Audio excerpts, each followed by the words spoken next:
नमस्कार, city web में एक बार फिर आपका स्वागत है। आपका दिन शुभ हो और मंगलमय हो। जीवन में कभी कभी हमें ऐसी शिक्षा मिल जाती है, भले ही हम कितने ज्ञानी हों, हमें कोई ऐसी शिक्षा मिल जाती है जिससे कि हम परमात्मा की भक्ति करनी कैसे है, परमात्मा की प्रार्थना करनी कैसे है, इसको सही मायने में जान पाते हैं। ऐसा ही आज की कहानी में हमें जानने को मिलेगा। इससे पहले अगर आपने हमारे चैनल को सब्सक्राइब नहीं किया है तो आप जरूर सब्सक्राइब कर लें और बेल आइकन का बटन दबाना बिल्कुल ना भूलें। एक बार की बात है, जंगल में एक गडरिया बैठा हुआ था। ये थोड़ी देर बांसुरी बजाता, फिर थोड़ी देर बाद हवा में बातें करता। एक संत इसको बैठा हुआ जंगल में छुप के देख रहे थे। संत भी वहां पे तपस्या के कारण से गए हुए थे। उन्होंने देखा कि गडरिया बांसुरी खूब अच्छी बजाता है।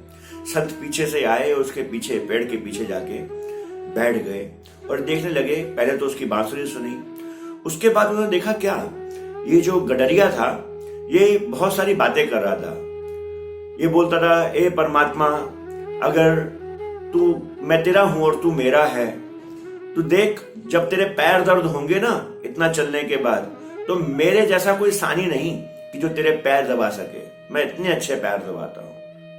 सुन, जब तुझे पिस्सू पड़ जाएंगे ना, जब तेरे जुएं पड़ जाएंगी, तो जैसे इन भेड़ों की जुएं मैं निकालता हूं, उनसे भी अच्छी तरह मैं तेरी जुएं निकालूंगा। परमात्मा, मैं तुझे ऐसे रगड़ रगड़ के नहलाऊंगा कि तू भी चमकना नजर आएगा, तू पहले से भी ज्यादा चमक जाएगा। मैं खाना ऐसा बनाता हूं, मैं वैसा बनाता हूं, मैं तुझे ये खिलाऊंगा, मैं तुझे वो खिलाऊंगा।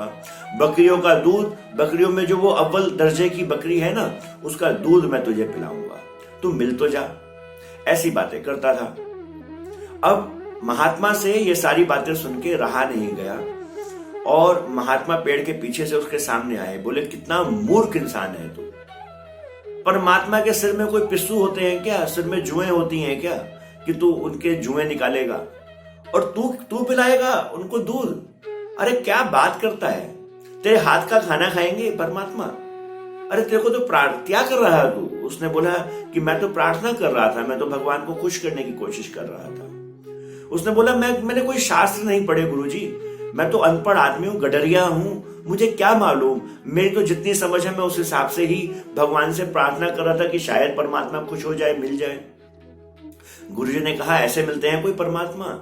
गुरुजी ने एक बहुत बढ़िया मंत्र सुनाया। बोले, ये मंत्र जो है ना, ये रोज बोला कर, फिर तेरे को परमात्मा मिलेंगे। बहुत बड़ा लंबा चौड़ा मंत्र बताया। उस बेचारे ने कोशिश करी, वो मंत्र बोल नहीं पाया। जब मंत्र नहीं बोल पाया तो ये घबरा गया। बोला, मैं तो मंत्र बोल नहीं पा रहा हूं। तो जो संत थे वो बोले कि काश तूने पढ़ाई करी होती, पर जैसा तू कर रहा है कम से कम ऐसा मत कर। संत के ये कहने पे जो गडरिया था वो घबरा गया और सोचा कि नहीं, आज के बाद मैं ऐसी बात नहीं करूंगा। और संत जाके साधना में लीन हो गए। जैसे ही संत साधना में लीन हुए, परमात्मा की आवाज आई, गर्जना हुई। परमात्मा ने बोला, तूने मेरा एक इतना प्यारा सेवक मुझसे विछोड़ा दे दिया। बोले, क्या? मैंने तो उसको सही रास्ता बता रहा था।